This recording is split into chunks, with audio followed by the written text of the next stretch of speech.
Okay, good evening, everyone. Welcome to our session. This session is about girls who fish, Canada and Japan, apart but together. This is Inji Lee from Tokai University, Japan. My co-organizer, moderator, Kimberly, and we both love this title of this session, Apart But Together. It says that, well, getting together for the getting it right. And I do think this Girls Who Fish Canada and Japan is one way to get together to get it right. The session, the Canadian Girls Who Fish program, which has been successfully run by Fishing for Success, a nonprofit organization from Petty Harbour, Newfoundland. The year-round programming for youth, women, and immigrants encourages visitors to form their own bonds with nature through purposeful and practical experiences of fishing, gathering and gardening, etc. The nonprofit places a great emphasis on the community and youth to make decisions about their future, the way they want to live and perhaps make a living. And this Girls Who Fish Japan is a program inspired by this Canadian Girls Who Fish, which started in October last year. To bring girls and women to fisheries in Japan. Coordinated by the TBTI Japan Research Network, the program members from 8 to 80 years old gather together once a month at the Mochimune fishing community in Shizuoka Prefecture, and experience hands-on learnings and fisheries and fishing communities. In this session, Girls Who Fish members we're all together and the coordinators as well. Together, we want to present and discuss the commonalities and differences in gender and women in fisheries in both countries, and why this program, what progress has been made, and the way forward. So after two presentations about Girls Who Canada and Japan, we would like to have a moderated discussion, and an open discussion will follow. So here, I would like to hand it over to my dear friend and colleague, Kimberly from Fishing for Success, to introduce the speakers, and then to have her talk about the Girls Who Fish Canada. Okay, so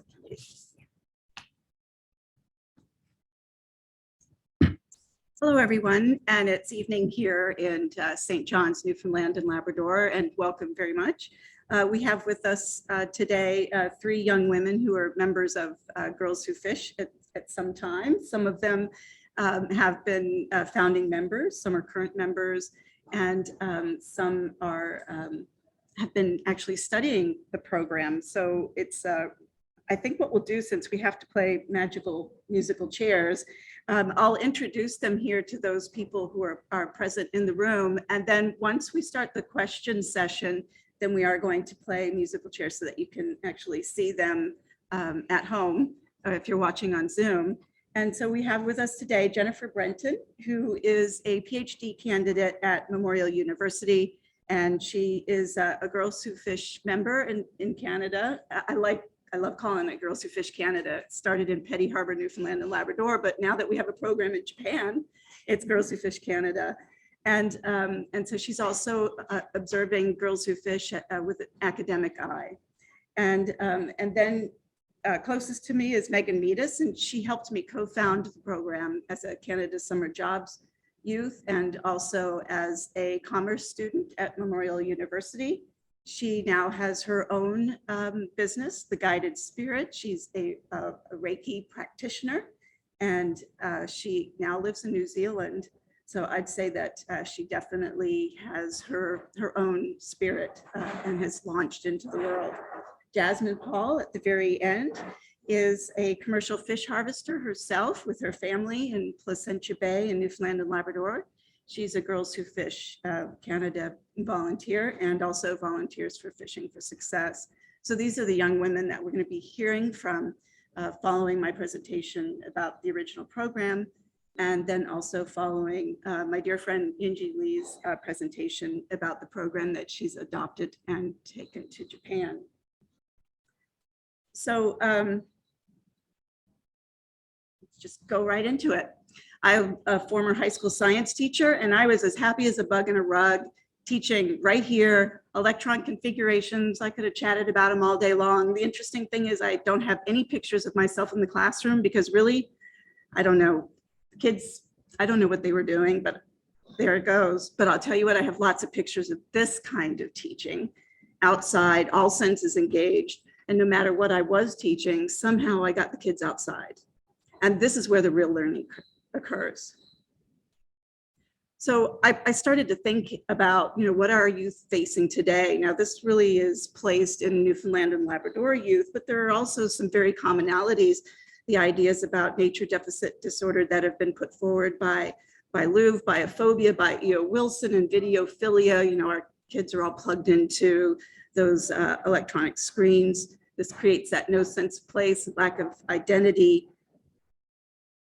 And then you plug them into, you recognize this as Maslow's hierarchy of needs, and then Wi-Fi. As soon as we go into any building, we check Wi-Fi.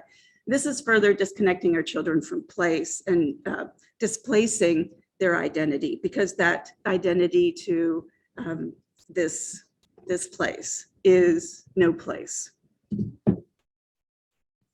And then I was worrying, staying up at night about all of this climate change catastrophe that was coming at us. And of course, this was back in the 2000s, and so COVID wasn't there, but climate change and biodiversity collapse and how we're going to feed 9 to 10 billion people in the future. And I really felt that the ocean was at the center of it. And as ocean scientists and people interested in fishery, that, yeah, you agree with that too. But I felt that youth and women were at the corner of all of that, because if we're going to have really unique solutions, we have to lift the voices of those who haven't been heard from. At about the same time, my grandfather passed away. And just as you always have to do when someone passes away, you have to go through their dearest possessions that you may never have seen. And one of the things that started to show up were my grandfather's pictures from World War II. And we had never seen many of these pictures, which is odd because many of us have got this idea from Hollywood that, World War II was so romantic and adventurous. My grandfather's that handsome guy over on the left with the beard and the real snazzy mustache. So we'd never seen these pictures, but a picture that he kept in his Bible next to his nightstand was a picture of me and my first fish and a letter that I wrote about it. I know what that experience meant to me. And then to see that picture in his Bible by his nightstand, it meant something to my grandfather. And so I began to think that maybe the experience in nature, going outside, catching your first fish, can be a transformational experience for people. Fish reminds us of our place in nature. We think about fish and, they do feel pain, and we're linked into this fast food web, and suddenly where we are in nature becomes apparent. And then when you begin to think about all of the cultures all around the world throughout space and time, we've all fished, whether it's a pond, a lake, a river, a stream, or the ocean. No matter what kind of fishing, we've all done it somewhere, somehow. Our heritage interpreter is right down there in the bottom middle, and I kind of tease him. I'd like to see him doing one of these other types. If he could balance on that pole fishery right there. So we ask fishermen who actually depend on money for the fishing, and what does fishing mean to you? They don't say the money, even though they depend on it for a livelihood. They talk about intergenerational connections and culture, even though they depended on it for their money, for their livelihood.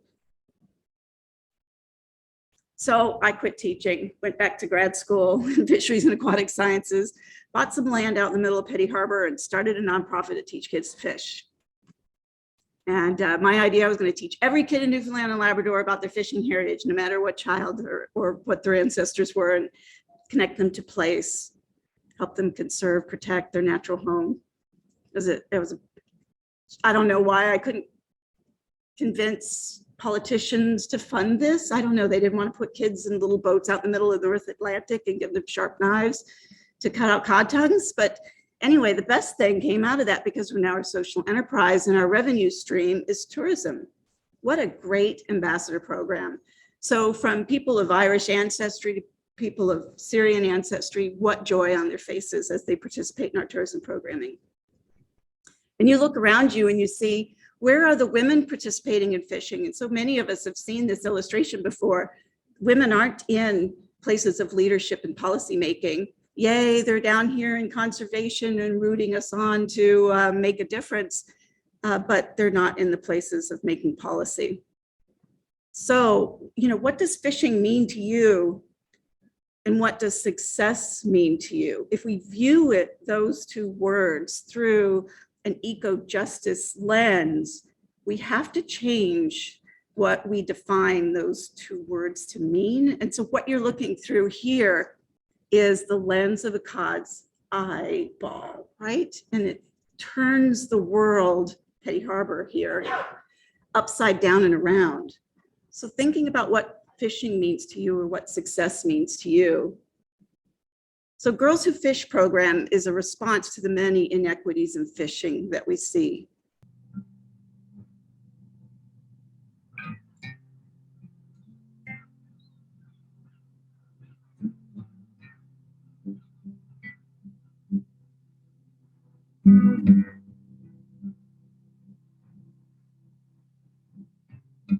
Fishing in the ocean has driven and been a creative force for those living in Newfoundland and Labrador since the beginning, from indigenous peoples to settlers. About 100 years ago, 80% of Newfoundlanders were involved in commercial fishery. In 1992, just before the cod moratorium, about 30% of Newfoundlanders were involved.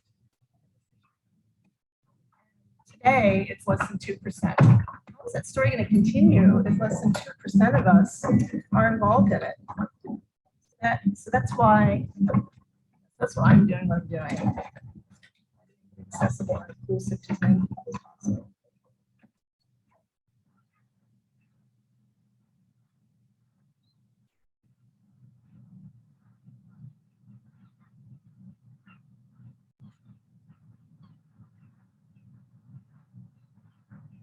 Well, traditionally when women have gone out with their boyfriends or their husbands or their dads, the guys have taken over.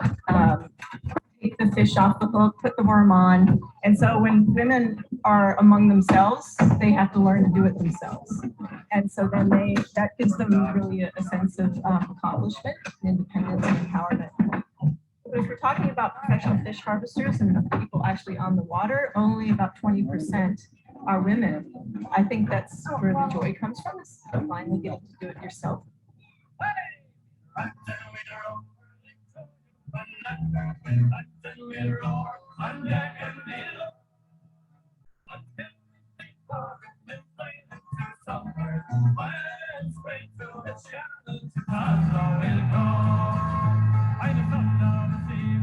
We also wonder about what that means in the workplace.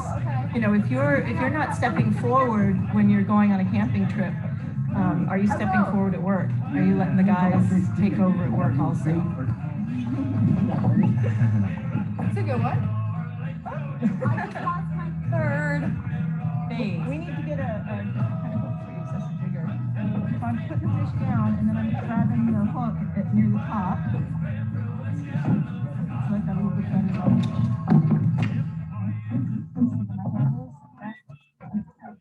People need to see others like them to start imagining themselves in those careers. If you want young women to start thinking about getting into fishing, whether it's recreational or commercial, then we've got to start getting those who identify as female in the boats. And that's what we need. We want more women doing that, so they won't be an anomaly anymore. And the idea would be to call on those women skippers to take women under their wing and serve as mentors. 10,000 years ago, the first paintings on caves were salmon.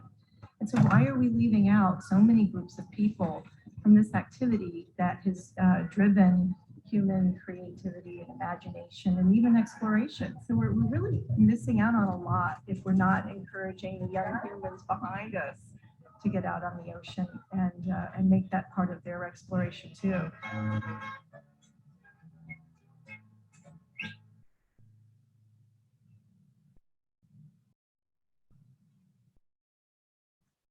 So once you look around and you see all of the wonderful young women in your program, you see that it's not exactly the vision that you had in your mind.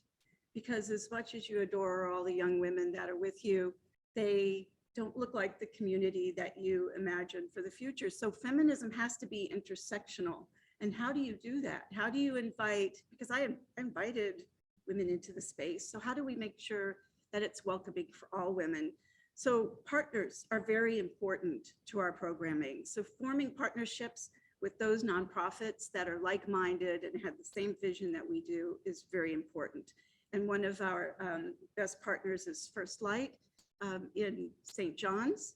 And this is an organization that caters to urban Indigenous people. And so we partner together. St. John's has one of the largest growing populations of urban Indigenous in Canada.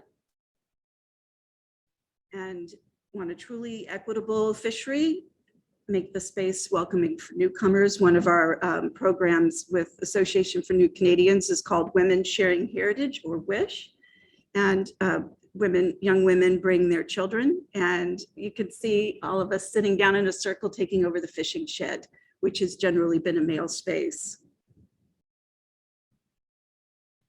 Of course, there's very important to describe food justice, not just food security, but food sovereignty. So the young women and Girls Who Fish programs will go fishing and they'll keep a fish and donate a fish. And so it's donated oftentimes to food banks and local food programs that provide made meals for especially youth, to introduce them to a local cultural food, which they may not have access to because unfortunately local fresh fish is very expensive.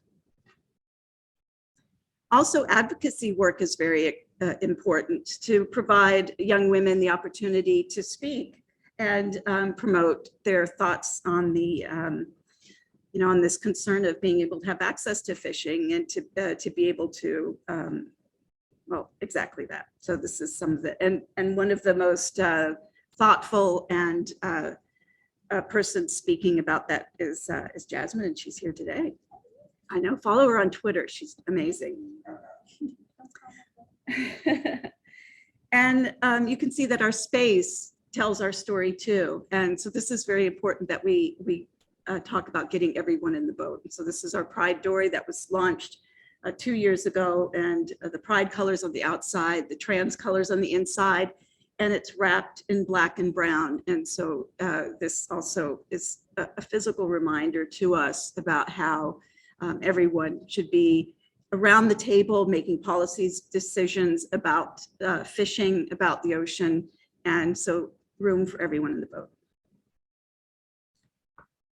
So then what does Fishing for Success mean? This is the sponsoring organization for Girls Who Fish.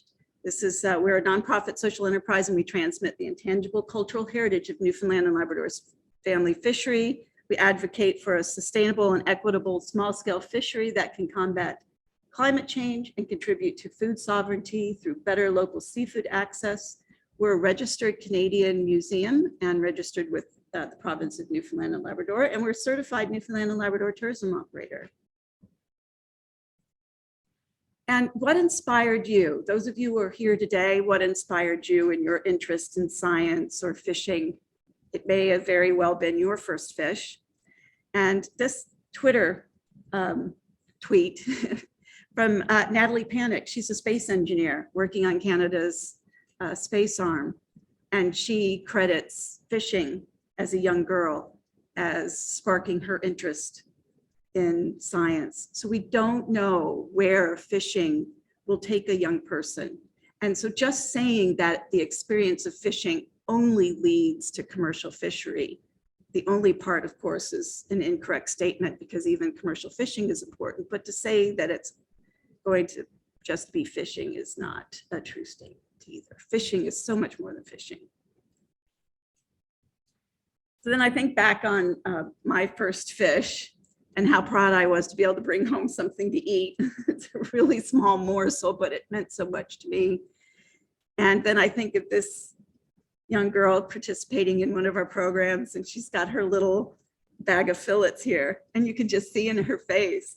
And I was trying to take this picture really quickly because she was telling me the story about her fish and how she was going to cook this fish, and she brought it home, and it was going to be very spicy. She was telling me all the spice she's going to put in it. And so she's just telling the picture of the big fish she caught and how she's going to cook it up. And it's going to be so good and it's going to be so spicy. So I'm trying to get her picture real quick before she runs off and tells someone else her story. But what does the future hold now for this little girl? Who is she going to become? Is she going to be a teacher? Is she going to be a space engineer? Is she going to make a difference in climate change or tackling some of the problems in the ocean, because she has formed a very personal and deep bond? So thank you very much for having us, and welcome you this evening. I have my very dear friend, Inji Lee, who participated in Girls Who Fish in Petty Harbour, and she's here to introduce you to her program in Japan. Inji? Okay. And I'd like to share my thank you very much, Kimberly, for the inspiring talk, as always. And I'm sorry, my English is not as good as Kimberly's. So this is Inji Lee again. I'm here to talk a little bit about Girls Who Fish Japan. Speak up just a little louder. Louder. Yes. I'll talk a little bit about Girls Who Fish Japan. Yeah. Okay. And I would like to get started by explaining a little bit about how I got inspired by this Girls Who Fish Canada. And well, this is the Telegram article about me. I really like this, the title of this article, Newfoundland Fishery Fascinates Marine Social Science from Japan. I was in Newfoundland in 2019. I stayed here for 1 year for my sabbatical. And I really enjoyed staying here so much, so many things I really loved. But one of the reason for that is this Girls Who Fish Canada. Yeah. And this is well, my daughter was with me at the time, and this is our first day. Joined the Girls Who Fish, and we got so excited, and I posted it on my Facebook. I just felt something new, something that we don't have in Japan, and these are the awesome things, activities that we enjoyed on our first day. My daughter with a pink shirt, she's actually steering at the little boat, the traditional boats. It's called the dory. And I was making the fish, what they call in here, making the fish, cutting out the caught tongues. And then, and my daughter again, peeling potatoes to make fish stew. So these are the things we enjoyed really much. And I also got to know that this Girls Who Fish is not just about girls who fish. It's more than that. It's not just a program to learn about the fishing, but about the culture, about the fishing communities. And we got to know some shocking good local culture. And this is another day we joined this Girls Who Fish. you can see from the this picture that all women, girls get together, having conversation, having communication, and to just the casual chat about their views and their thoughts about many things. And these my daughter and another girl. Actually, my daughter at the time she didn't understand the English that well at the time. But I remember it took like only about 2 minutes for them to, play together. I think really need to learn the communication skills from the kids. Yeah.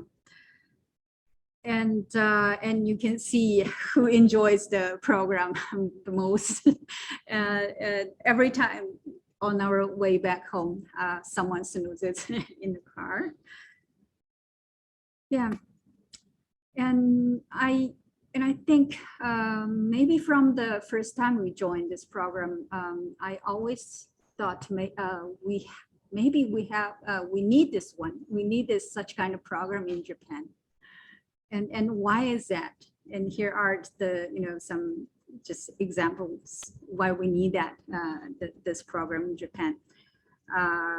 To raise awareness of gender issues in the fishery and not just in the fishery, the gender issues in general.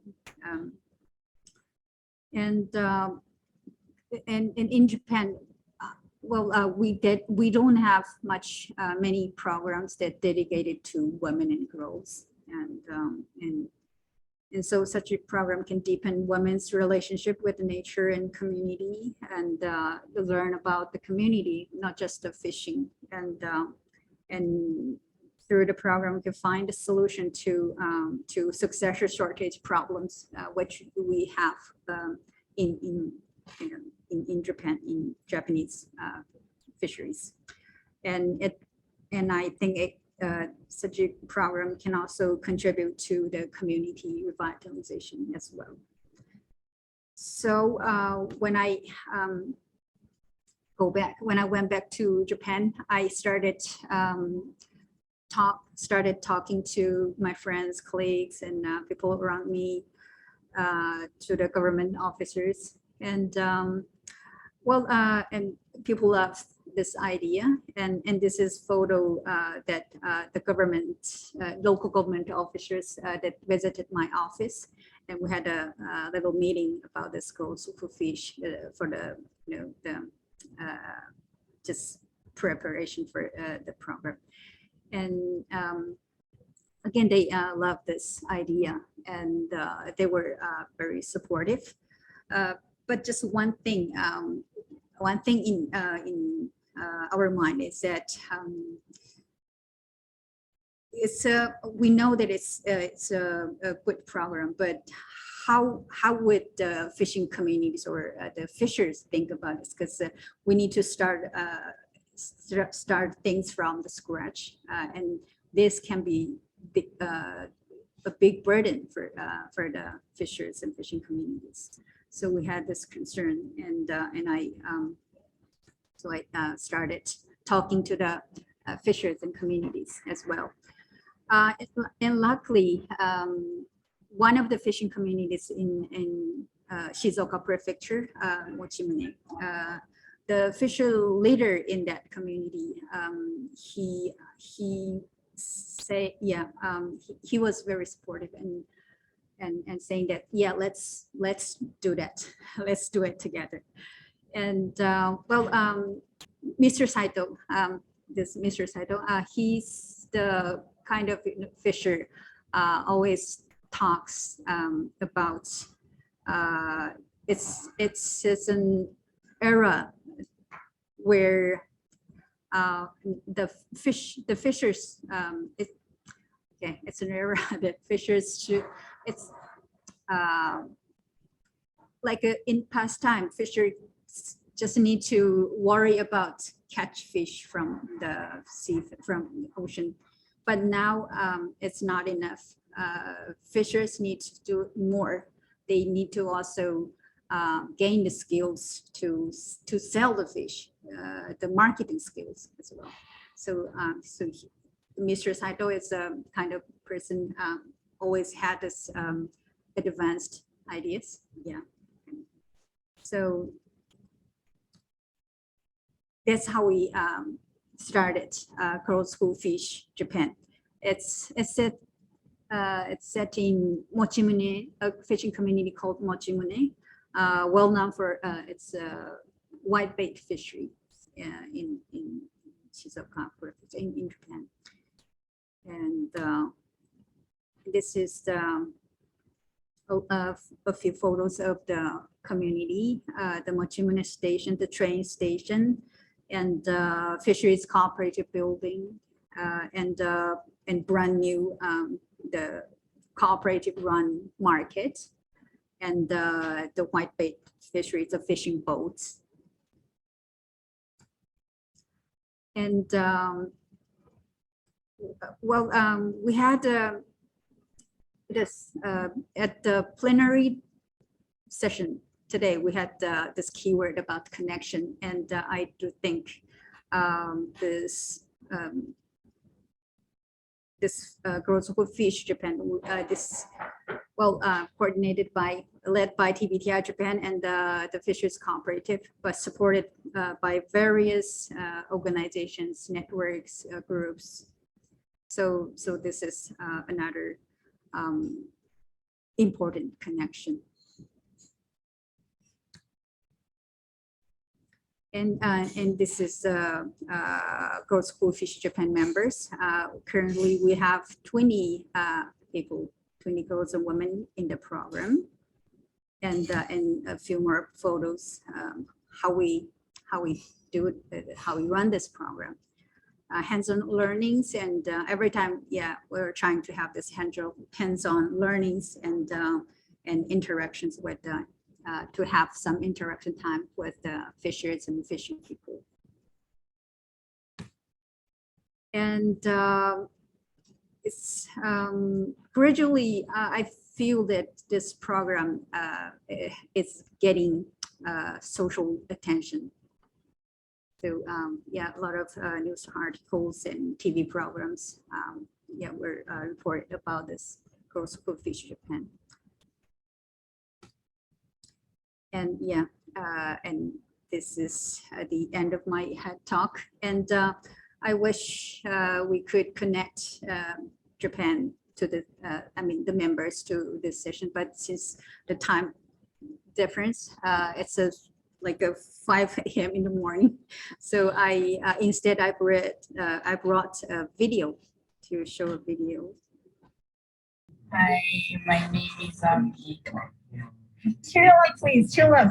Do it again.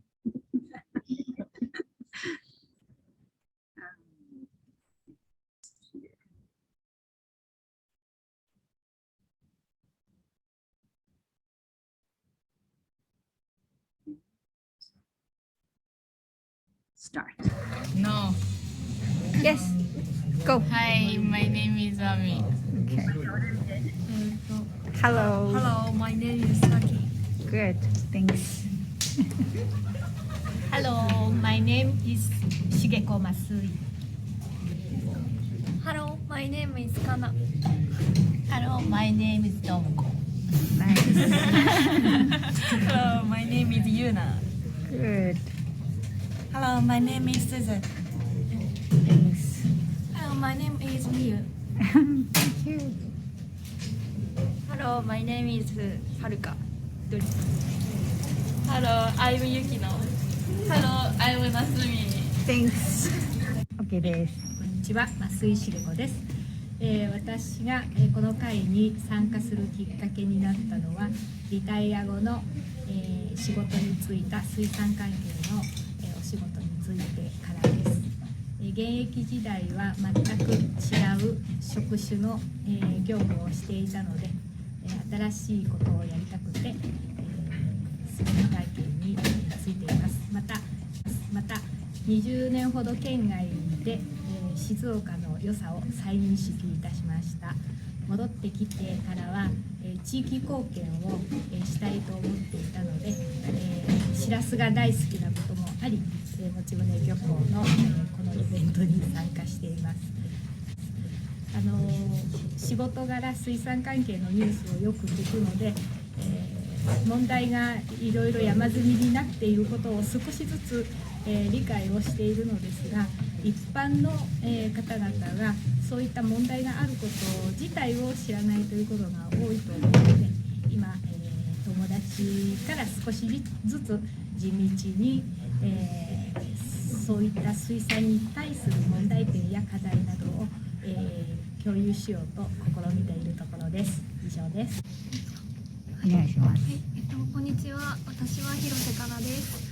私がこの会に参加しているのは、私が入った会社がマグロ船に餌を売る会社が部門がありまして、そこに入ったことで漁業という業界に初めて興味を持ち、この会を通して漁業の中での女性の役割や漁業という業界自体についてもう少し知りたいなと思って、それが知れていけたらいいなと思って参加しています。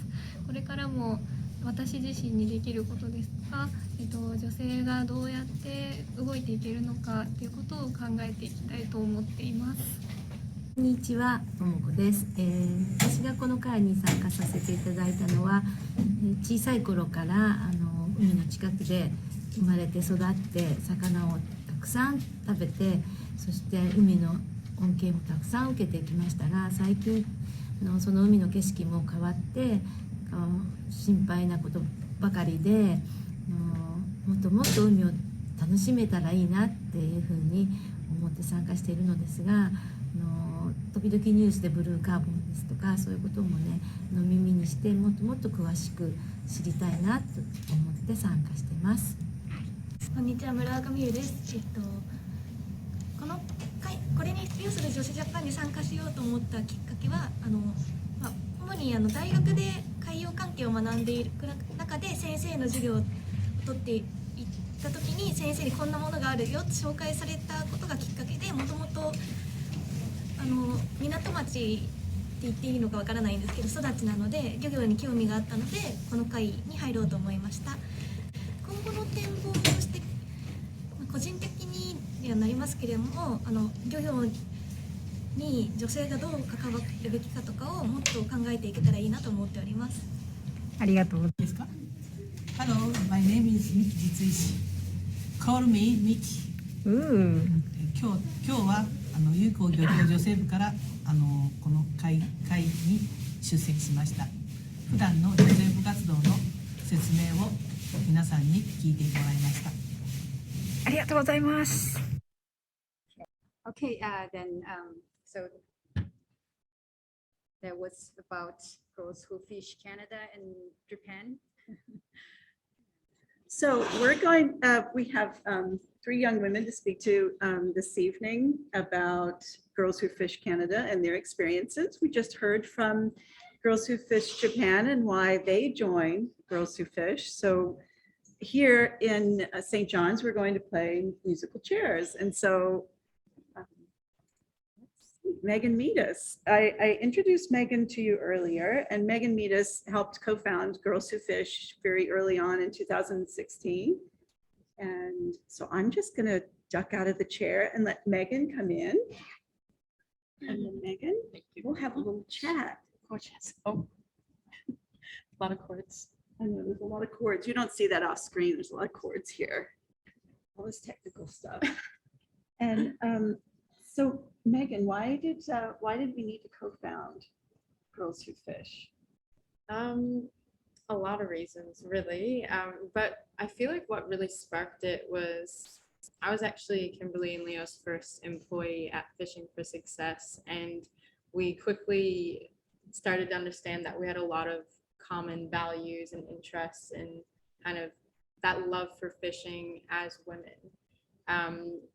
And it was really the gender equality piece, I think, that sparked the fire under our butts to create this program.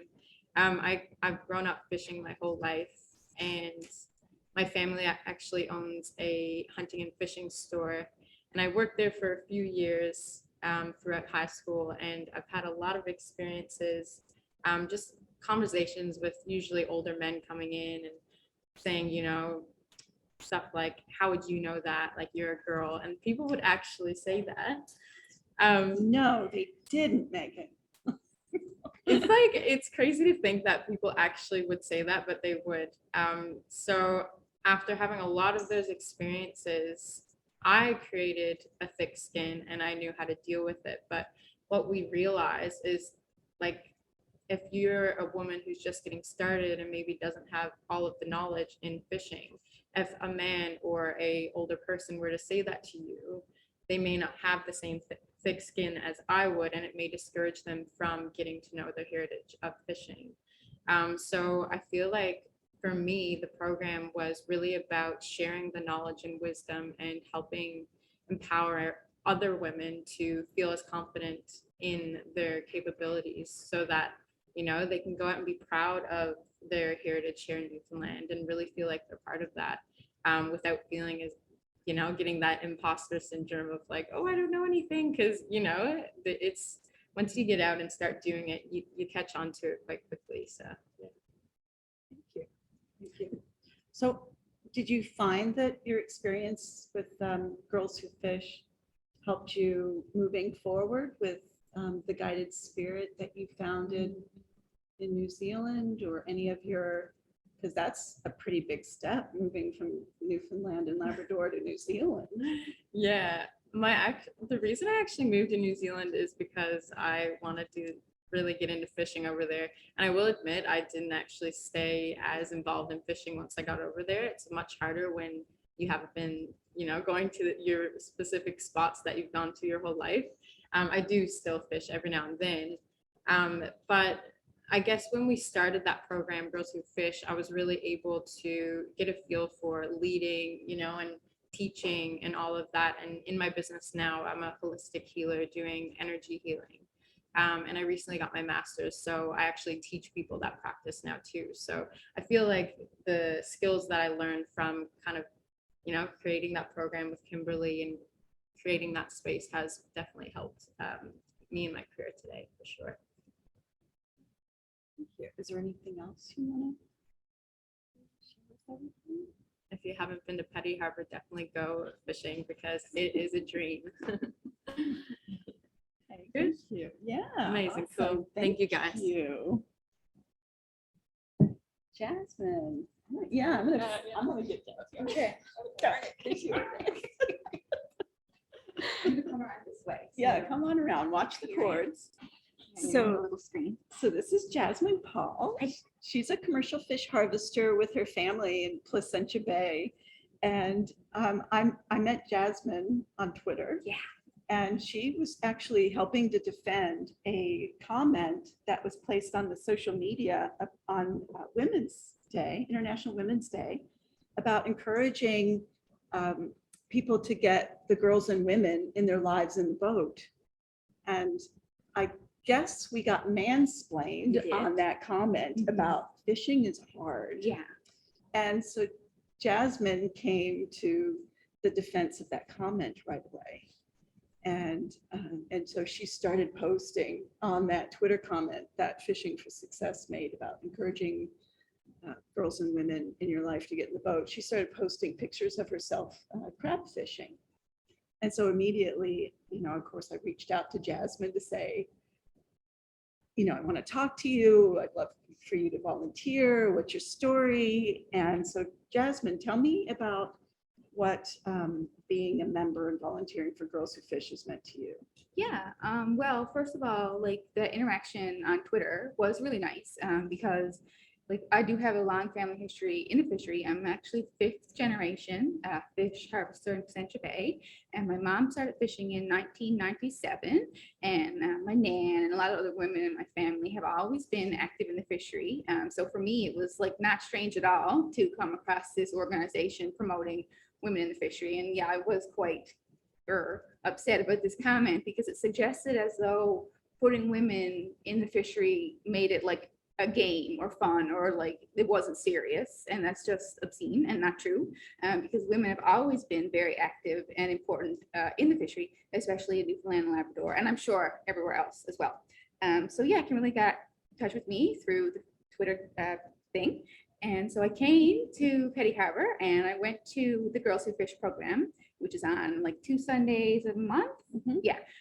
So I went there and the very first thing I saw was a bunch of little girls and they were all crowded around what I call a squid pan, but it's like a fish pan. So it's like this big and it can hold, it's used in the fishery. People use it for gardening these days.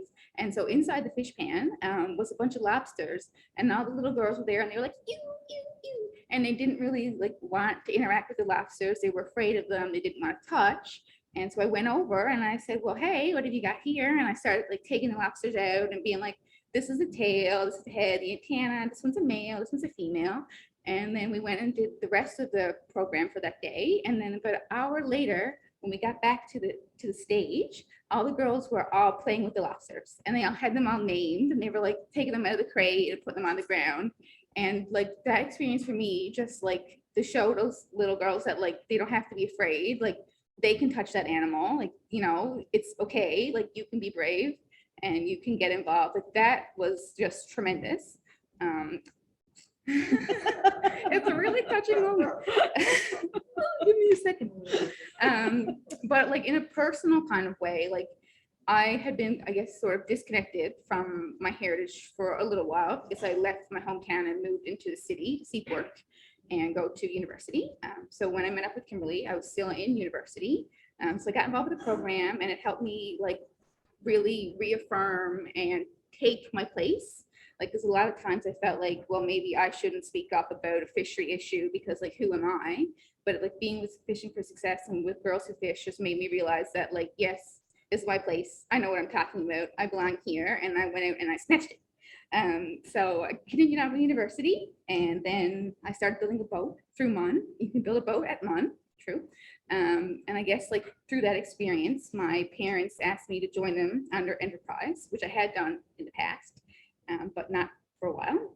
So I started fishing with them. I guess that was 2019, I think. And I think it was 2018 that I got in touch with Girls Who Fish, or maybe 2018 or 19. I'm not sure. COVID is a time. Yeah, I haven't seen people in like 2 years, so it's kind of a shock for me today. So yeah, and I started going fishing, I guess like through building that boat and helping my parents build their house. I demonstrated competence and strength and skill that made them realize that I would be a good asset to the family business. And I joined them and then I stopped going to MUN, which I'll go back someday because, you know, stay in school.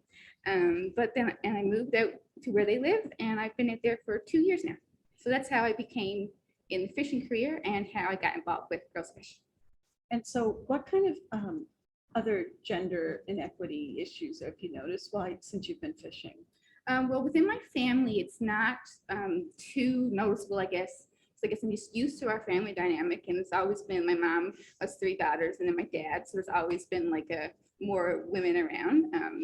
But there's other stuff that does occur. Like I do find it hard to find fitting clothes, like safety equipment, especially. Like it's really hard to get a nice, comfortable personal flotation device. So I have one now. It's really cozy, but the cost is high, but it's worth it. So that is one thing that I find hard to find: gloves, pants, and stuff like that. There is still, I guess, some stigma and stuff because I've had these experiences, unfortunately, where I've reached out to, I guess you could say like commercial fishing organizations. And I've asked questions and I wanted to know things. And when I received a response, that person would say, well, someone will call your dad. Like it's the 1800s. Yeah, and so that to me is not okay. I'm a commercial fisher person. I'm an apprentice. I'm a certified fishing professional. And if I have a question to ask to a fishing organization, whether it be like a professional organization, a union, or like any kind of thing like that, I deserve to have my question addressed.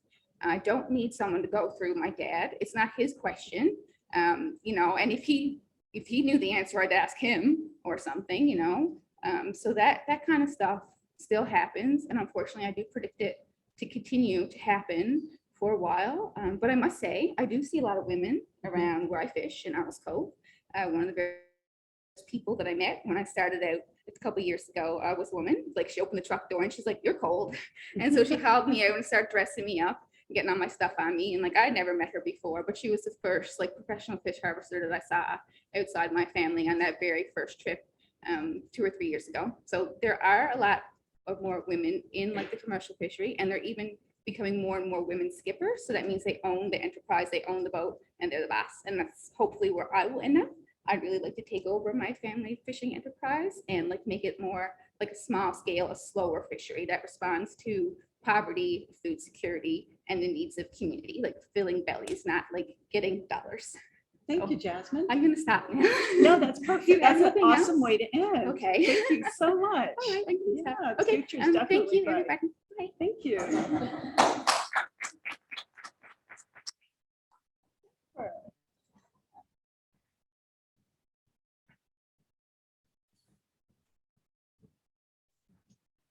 Jennifer Brenton is a PhD candidate at Memorial University of Newfoundland's business faculty. And she's a Girls Who Fish member, and she's also been sort of spying academically on Fishing for Success and Girls Who Fish. So I think she'll have a different perspective for us. And so Jennifer, will we know why you joined Girls Who Fish? Because you had an academic interest. So so tell me, of course, I'm interested in, you know, what maybe personally you've experienced being part of Girls Who Fish.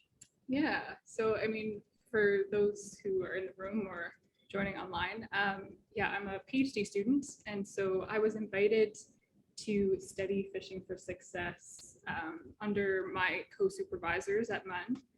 They said, do you want to come and study a fishing organization? And I said, sure. I had no idea what that meant until I showed up in Petty Harbour back in 2018, I think it was. And we went squid jigging that first day out. We didn't catch anything, but somebody threw a squid from a neighboring boat. I remember that. So that was fun. Yeah, so I was here studying the organization as a student, hoping to be able to, you know, get a thesis out of it at the end of the day, which is happening. But other than that, I mean, I am a Newfoundlander. But unlike the other people in this panel, I really have very little connection to my fishing heritage at all. I was born after the moratorium, and my family, while I know that I have my great-great-grandfathers were fishermen, none of that got kind of passed down over the last few generations. And so I came into this very blind, very new to the whole thing. And it's been great for me to kind of reconnect to my own heritage and culture as well. And I remember I caught my first fish with Fishing for Success, which was a big thing. And it was crazy. Like, I didn't expect it to be such a moment, I guess, for me, but it was this real like mind, body, earth connection when it happened. And it was like, wow, like I get what everybody's going on about. Like, it's kind of special to be able to catch something from the ocean and call it your own then, and to be able to eat it or feed it to someone. And so I feel like I've gotten a very kind of holistic exposure to what fishing can be. And yeah, so I'm very grateful to Fishing for Success for all I of didn't that. know that you caught your first fish with us. How did I miss that? I had been on fishing boats before, but again, it was like a man's show. Like, I was with my dad and his buddies or whatever. So, and as kids, we were just sort of like on the boat, just there. Oh, that's great. But yeah, my first time. Thank with you. Fishing for I'm Success. so glad to learn that today. Yeah. So now academically, what have you learned? A lot. I mean, so I'm a organizational scholar, so I'm not coming at this from a fisheries background. I was coming in as a management student who's interested in social enterprise in particular, and Fishing for Success being a social enterprise. That was interesting, but it was also interesting the way that the organization was kind of prioritizing this cultural renewal through business. Like, that's a very neat thing as someone who's coming in as a researcher. So to be able to be in the Girls Who Fish program and see, like, we've heard all these stories about young girls coming in or women of other ages coming in and having that exposure for the first time, and how their kind of demeanor changes or how their perspective on fishing changes and they can see themselves in it. That's really neat to see how organizations can become that sort of front of change, I guess. But another side of the research that I'm really interested in is how organizations like Fishing for Success leverage place. And so place meaning like the built physical components of place. So everything from the dories to the fishing stages, to like the cultural elements of place, to the social elements of place, and how like particularly Fishing for Success, but other organizations like that can leverage place to achieve social goals and make social change. So that's kind of what has really interested me. And we've seen lots of pictures and lots of videos about how place is important to all that work. But yeah, that's where my research interest lies. Have you seen any kind of gender inequity issues uncovered in your organizational studies, or does that not stand out anywhere or show up anywhere? I mean, yeah, I think it shows up everywhere. Yeah, that's the unfortunate thing, yeah. isn't it? We live in a patriarchy, so it's kind of underlying everything, which is the sad thing. But what I think is really neat about organizations like this and like programs like Girls Who Fish is I was thinking about this earlier about how these programs are important, one, because they advocate for this sort of representation. You see more women in the industry, you see more women on the boats. And when you see them, you can imagine more women doing that kind of work. Also, Fishing for Success and Girls Who Fish in general, really big advocates for more women. So kind of spreading the word, being on Twitter, being vocal about the fact that we need more representation. But then also there's this like really nice built-in mentorship within the program. Like you obviously are an amazing mentor, but you've mentored other mentors. And so even back last summer, another Girls Who Fish member was teaching me how to fillet a cod for the first time. And, you know, we're about the same age and she had learned from you. And then she was teaching me. And so that was a really neat, like full circle moment of, you know, women supporting women to be able to continue this work. So I think that that's important. So yes, I think that there's this inequity that's kind of underlying all of it, but these programs are really important for changing that narrative. Thank you. Thank you. I think, do you have anything else that you want to add that I didn't ask, or? No, we're back. Sorry, guys, watching at home. We had a little temporary blackout there, but we're back. Okay, so I think we're going to switch spots, watching that wonky cord go around that way, maybe. And because I think what we're going to do now is ask questions. Is that what we're doing now, Yinji? Yeah, ask a question. Next question would be because I went ahead and went through all of them instead of changing seats. Yeah. Do we want to take audience questions now? Maybe I can get both of us in there. Yeah, we have 30 minutes now. Yeah. Or yes. Do you want to ask people here if they have questions? Okay, yeah, let's go with the open discussion then. Yeah. Yeah. Any questions, comments? Yes. Sorry, for being in and out. There's another program that I'm bouncing back. That's okay.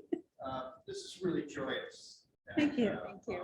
I'm exhilarated about what you're doing and the experience that's being shared.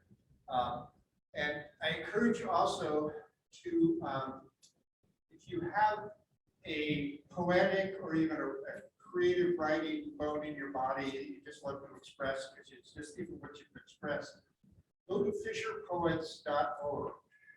So fisherpoets.org. So the last February of every year, last weekend in February, is in a little place kind of like St. John's, is Astoria, Oregon. There's a gathering of poets that come there, and for a Friday and Saturday night extravaganza. And for the last 2 years, we've had to do it remote, but I think we're going to get back to doing it. I think next year will be the 24th annual gathering of Fisher Poets. And the last time it was in person, there was 140 readers there, and more women are reading. So it's just, so think about that.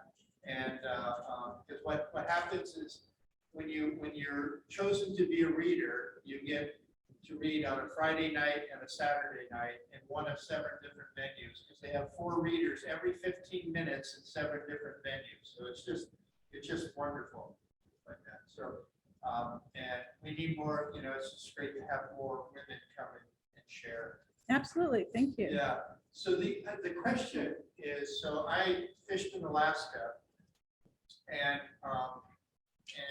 we have this constant, you know, there's this, it pops up now and again about what to call what we do and what women want to call what they do. Because my Alaska women friends said, we're fishermen. They don't see the men as a gender thing. They say it is what you do. Others are really more sensitive, you know, they say fisher, or, you know, the language I hear, you know, about fish harvesters use. Do you have a preference? I prefer fishermen because I also fish commercially too. And Jasmine prefers. Well, it's interesting because for a long time, well, my mom's fished since 1997. And so people would ask me, well, what would your dad do? What's your parents do? What's their job? I say, my dad's a fisherman. And like, I would never say what mom was, but she was that too. And I don't know if that's because I didn't feel like my mom was a man. And so like, I never had a job title for her at all. But then when I got talking to Kimberly about this, Kimberly pointed out that no matter what you say, people are still going to imagine the same job. So I think for me, fisherman now has become fine, but I do think it's important to use gender neutral language in more official communications. I actually did lobby the DFO to get them to change the slips that we get. Okay. So we get slips when we make a sale, we get a slip that says how much we sold, and it used to say fisherman's copy. So a couple of years I was like, hello, DFO. And they printed new ones that said fish harvester's copy. So I think in that setting, it's important to be gender neutral, but I don't think it's hurtful or damaging to say fisherman, because for me, I think when people picture a fisherman, they picture more of what I do, like as traditional fishing enterprise, but like, you know, people might like harvesting or something like that for crab or for different species. But yeah, so fisherman is fine, I think. Yeah, it's complicated too, because it depends on your audience that you're addressing, because academics oftentimes use fisher, and then people in management tend to use fish harvester, and then people who do the fishing themselves tend to use fishermen. Yes. So yeah, it is tangly, isn't it? Yeah. How does it then translate to Japanese? Is there a genderization or sensitivity? Yeah, well, actually, this is a very good topic that I should bring it back to Japan to have this discussion, you know.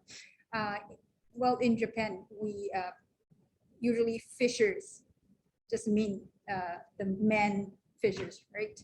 And when we refer to the, we put the women fishers, josei ryoshi. That's how we, women and the fishers together. And, yes, I should really ask female fishers about What they want to be called. Yes. Yep.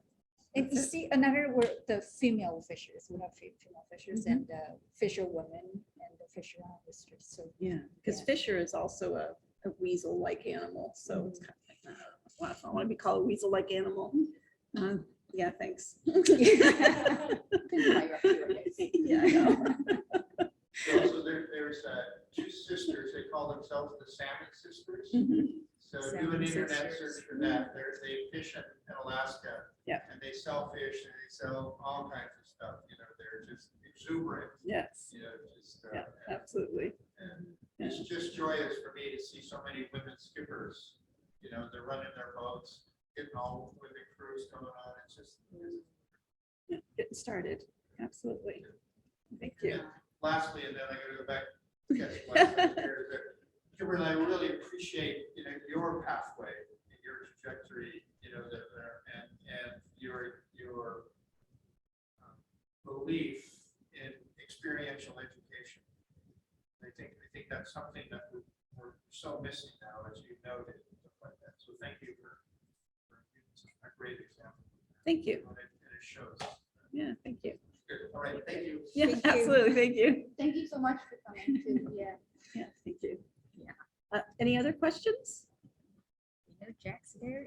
I know, Jack doesn't. Yeah. Yeah, Jack. Yeah. Well, first I'll just say I was at the Atlantic Policy Congress's Fisheries Conference a couple months ago, and there they had a panel on you know, women in commercial fisheries and food fisheries in First Nations in the Atlantic. And they talked a lot about some of the challenges Jasmine you raised about having the right gear, accessing that type of stuff, but also pushing for getting you know, for the first time, all female crew, female captains, and there's a lot of great examples of both how it helped them become independent and have economic security, as well as connected back to their culture. So that's just a thought I had. One question I'm really curious about is, of course, we fish there's a lot, you know, in terms of bringing more women into the fishery, and like you said, like, visibility, that's really important. But as you mentioned, with like gear and stuff, like what are the other structural issues you face? So, like from getting gear that fits, are there other stuff that the government does? Like, just I'd be interested in your thoughts on that. Already got some thoughts on that. Was it Jasmine, you want to come over here and Okay, share yes, the screen with us? Yeah.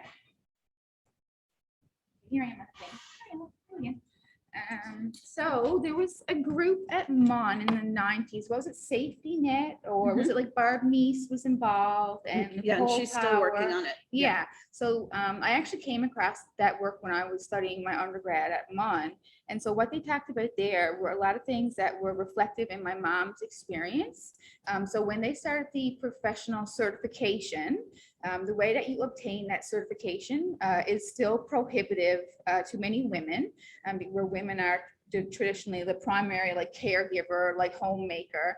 So what that would require was traveling away from your home and attending courses like on with computers and stuff, which women really like can't do. So men like, you know, I mean, they can do it, but like because of their commitments and social expectations, men were the ones who were able to leave the home, go away for a week or two, stay at a hotel, attend this program. So men are able to escalate up the chain of professional certification much, much faster than women. So not only in like what the rules the government put in place, but in just in like social interactions between men and women in general. So like, I think if I was a boy when I was little, I probably would have learned a lot more about fishing. You know, I still learned a lot, but like, you know, my dad would take over, like I wouldn't put the worm on, like my pop. I realized lately that it was my pop catching all the fish because I went trouting last week and that was a disaster. So, you know, I think if I was a boy, I would have learned a lot more about fishing techniques and stuff when I was younger. I'm catching up now, but that kind of thing, like it's a lot easier for men to all get together in the shed and like just pass and teach knowledge around, but women aren't always welcome or feel safe in that space. So that's why Fishing for Success is so important, because it's all women there. And if you don't know what to do, you can just take your time and figure it out. And no one's going to get fussy or like take it over or just make it happen faster.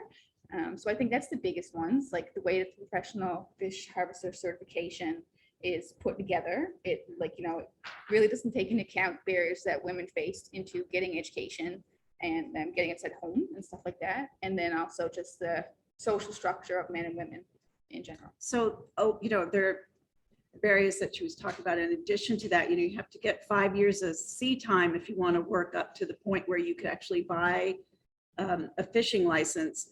And getting sea time is a challenge because having a woman on the boat changes the culture on the boat. So unless you are married to the captain or the girlfriend of the captain or the mother of the captain or the daughter of the captain, you're probably not going to get on that boat. So you're not going to get sea time. You know, they don't want a woman on the boat because they can't tell their dirty jokes or have their porn magazines or whatever it is, or pee off the side of the boat, or, you know, there's all kinds of issues like that. Then you've also got, like Jasmine mentioned, you have to have training that might be situated here in St. John's, or sometimes it's situated in some of the other centers like Corner Brook or Larenville, you know, so you have to go away for that training. And of course, traditionally women bear the brunt of the childcare. So women aren't as likely to be able to go away for that training. So that's another issue. Then you've got, so you've got all of that working against women getting on the boat. Then you've got the gear Yeah, problems, you've got some of the other things that we've uncovered. Oh, going for training, when I was going for training, for example, my gear didn't fit. It wasn't just gear that I could buy, it's gear that I'm given when I'm participating in training. So my fire suit didn't fit, my Gumby suit for didn't fit for survival training. And so, you just jump in the water and hope it doesn't leak in December during so there's all these things that are telling you you don't belong in the boat.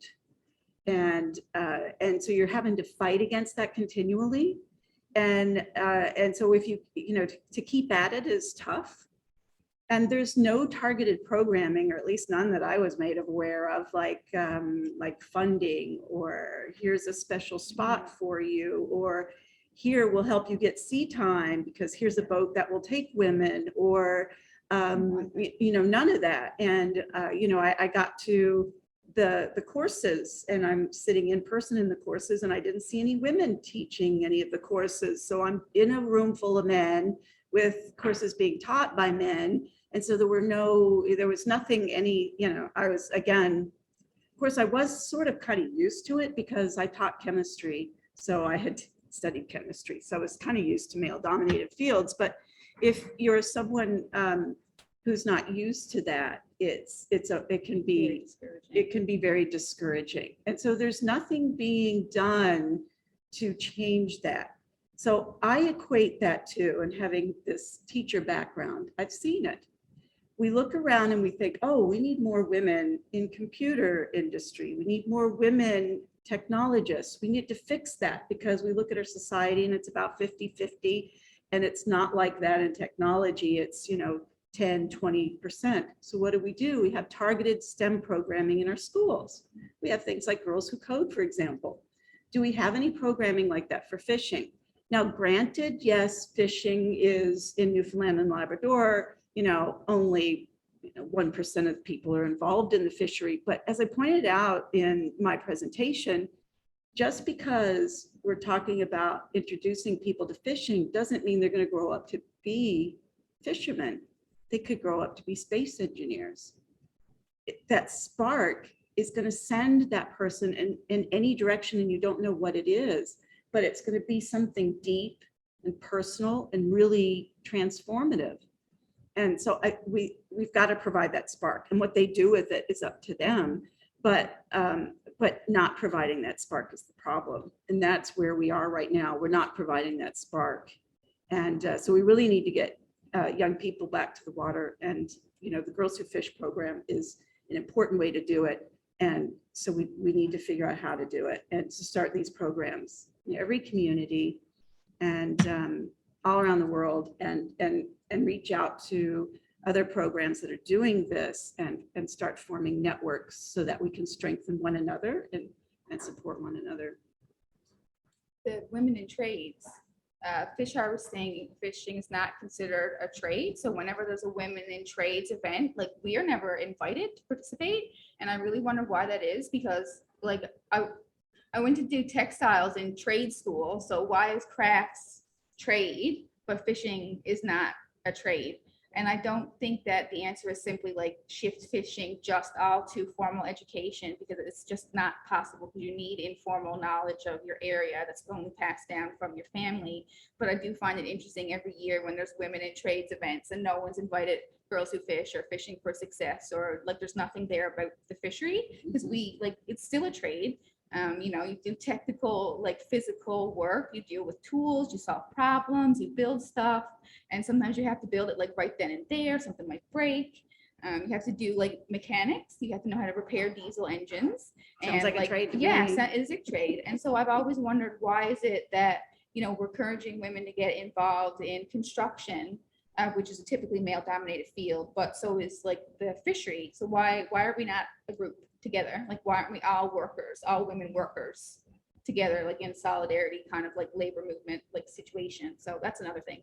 So part of the problem too has been that when I approach different unions about the issue, that I've been told that, well, we're not really into the the job of encouraging women to get into it. But once women are in it, we support them. So, okay. But anyway, I'm hoping with the success of Girls Who Fish Canada and Girls Who Fish Japan, and the fact that we're showing the wonderful impact that this can have and the meaningful connections and community building and empowerment that this can have for women, that that the support's going to start showing up. That's what I'm looking for. Are there any questions that we're Nova that we're getting from people watching anywhere else? Richard, do you have a question? That's probably when I know your name. You're doing your teacher I'm thing. doing my teacher thing. I'm looking at my seating chart. Yeah, one point I just have to ask is why continuously include young boys and why not girls? Because it's hard to also include young boys who may not be competitions. Then I will teach this training with them too, so we can all. So because and whatever if I have just boys and do research with their fish, those fish, I feel guilty that my boys can't come like. I love boys too. I have sons. My husband happens to be a boy. Boys are cool. So fishing tends to be a patriarchal place, and the knowledge of fishing tends to be held in a patriarchal way. And if you're going to break that, you've got to bust it. And the women sitting here can tell you that when they go on camping trips, the guys light the fire. Oh, let me do that for you, honey. You don't want to ruin your nails, or you don't want to get your hands dirty, or, and what that does is that men think they're being chivalrous, but what they're doing is they're taking over the experience. And I mean, that's what they're doing. They're just taking over the experience. You don't get to feel the fish and the smoothness of it and feel its flesh beneath your fingers. And because they've taken that away from you, because now, they didn't want you to get your hands dirty, and you don't get to learn how to build a fire and how you have to start small and add big sticks to it. And so that, the problem is that when men try to protect women, what they're doing is actually keeping them, they're taking away their self and their personhood. And it may come from a place of good, but it doesn't end up being that way. It removes the choice from women of experiencing the world around them. So instead of then having boys and girls in an environment where the girls have to constantly fight with the boys, or as a teacher, I have to constantly tell the boys, no, don't do that. Let the girls do it, and set up a combative, we just have a Girls Who Fish program. And then the girls, and then come on over, Megan. You want to sit? Yeah, you Megan's take this got- one. Well, I don't have that much to say. I just want to add in, come on. but Megan's got a thought. I've got a thought.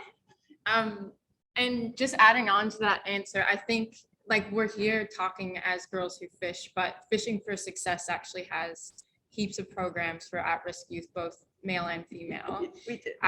The main goal with Girls Who Fish is really creating that safe space for young girls or women where they feel as though they have room to grow without judgment. Because me growing up, lots of males around, I only have one sibling who's a brother, and even though I took more interest in fishing than my brother did, it's everything would be expected of he would be better than me, or it just became this competition.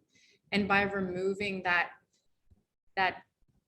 competition of trying to prove yourself as a girl or woman, it actually just allows you to sink into the experience, gain that confidence, and then outside of the program, it's less of that, trying to prove yourself because you actually are confident now in the skill set that you have. Thank you. That was excellent. Yeah, you don't have to go. You stay. Yeah. So we do have programming for boys. Yeah, they aren't neglected. No. Yes. So I think the key component is that it's you that's leading the program, so which you are the fisher that's leading the program. And I know in Japan that you're not gonna find a fishing vessel that's crewed by captain, but that's out there. And so your program, it's girls that are participating, but they're participating in fishing vessels run by men. And you think they'll get the same kind of, just